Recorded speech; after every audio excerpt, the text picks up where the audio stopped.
Previously on Cinderella, we all remember the story. A glass slipper, a magical night, and a pumpkin carriage that changed everything. Cinderella's kindness and courage had transformed her destiny, leading her from a life of hardship to the grand palace. Her step-family was left in shock, watching as the girl they had mistreated became a princess. We saw her find her happily ever after with the prince. But what really happened after the ball? What does happily ever after truly look like? This is the story of the morning after, the chapter that's rarely told. 1. Life in the palace was a world away from the dusty cinders of her old hearth. But even surrounded by marbled halls and silken drapes, Cinderella remained unchanged.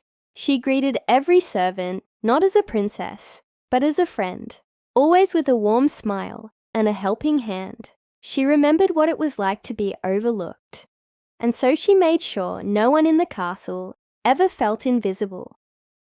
She would often visit the kitchens, not to give orders, but to share stories and a cup of tea, her laughter echoing through the halls. The staff, who were used to stern royals, were charmed by her genuine warmth. She didn't just wear the crown, she wore her humility with grace. 2. Beyond the palace walls, Cinderella's heart reached out to the kingdom's people. She remembered the hunger and cold, and she worked with the prince to establish kitchens for the poor and shelters for the homeless. She didn't just send aid, she went herself, listening to people's troubles and offering comfort. Her presence was a beacon of hope.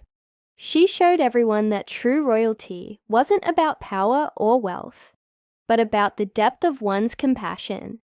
She was proving, day by day, that she was not just the prince's choice, but the people's princess. 2:30. Meanwhile, back in their now quiet manor, the stepsisters, Anastasia and Drizella, lived with the echoes of their own cruelty. They watched from afar as the kingdom celebrated Cinderella. They saw the joy she spread, the love she inspired, and a strange feeling began to stir within them. Regret. The finery they once craved now felt empty, their jealousy replaced by a hollow ache. They began to realize that the person they had tried so desperately to crush was the source of the happiness they themselves had always wanted. The beautiful gowns and lavish parties couldn't fill the void that their own bitterness had created. 3:30. One day, filled with the shame they could no longer bear, they went to the palace. Expecting to be turned away, they were surprised when Cinderella herself came to meet them. With tears in their eyes, they confessed their cruelty and begged for her forgiveness. Cinderella looked at them, not with anger, but with a deep, knowing sadness. She saw not monsters, but two people lost in their own pain, and in an act of incredible grace, she embraced them, offering them not just forgiveness, but a chance to start anew. She showed them that compassion was a bridge that could heal even the deepest wounds. 4. With her family reconciled, Cinderella and the prince turned their attention to the entire kingdom. They saw that true prosperity wasn't just about a flourishing treasury, but about the happiness of every single person. Together, they traveled to villages that had long been neglected, helping to rebuild homes and plant community gardens. They organized festivals, not just for the nobility, but for everyone, where laughter and music filled the streets. The kingdom began to transform under their gentle rule. It wasn't a kingdom ruled by decree, but one guided by empathy and unity. 5. Kindness became the law of the land, spreading from person to person. Like a warm, glowing light, people started helping their neighbors, sharing what little they had, and treating strangers with newfound respect.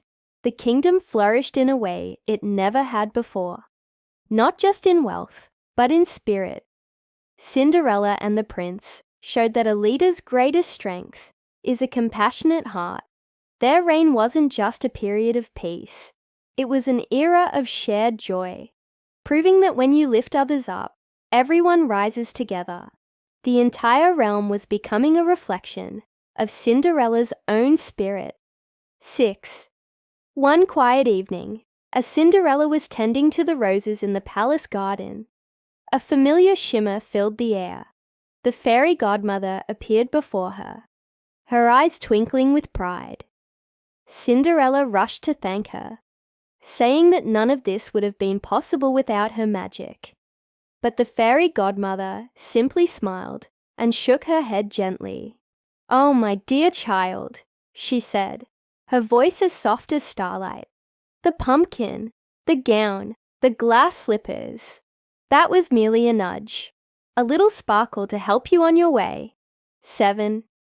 She placed a hand on Cinderella's shoulder, a beautiful golden glow emanating from her touch. "The real magic," she continued, "was never mine to give. It was always inside you. It was in your unyielding kindness, your unwavering courage, and your capacity to forgive. That is the most powerful magic of all, the kind that can truly change the world." In that moment, Cinderella understood. The magic wasn't in the wand. It was in her heart all along. The ball was just the stage. Her character was the true enchantment. As the years went by, Cinderella often stood on her balcony, looking out at the sunset, painting the sky in hues of orange and gold.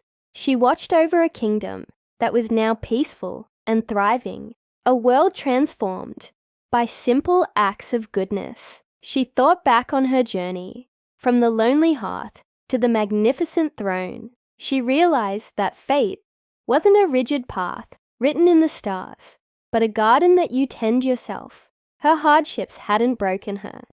They had taught her resilience. Her loneliness hadn't made her bitter. It had taught her empathy.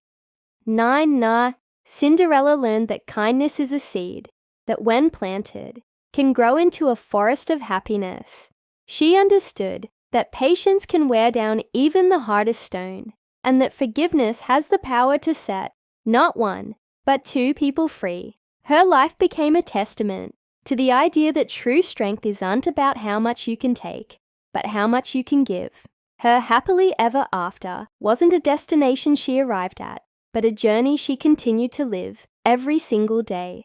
9:30. And so ends the tale of Cinderella, not just with a wedding, but with a legacy. It's a story that reminds us that our circumstances don't define us. Our choices do. It's a story of grace, courage, and a love that extends beyond one person to embrace an entire world. It teaches us that the greatest magic we will ever possess is the kindness we show to others.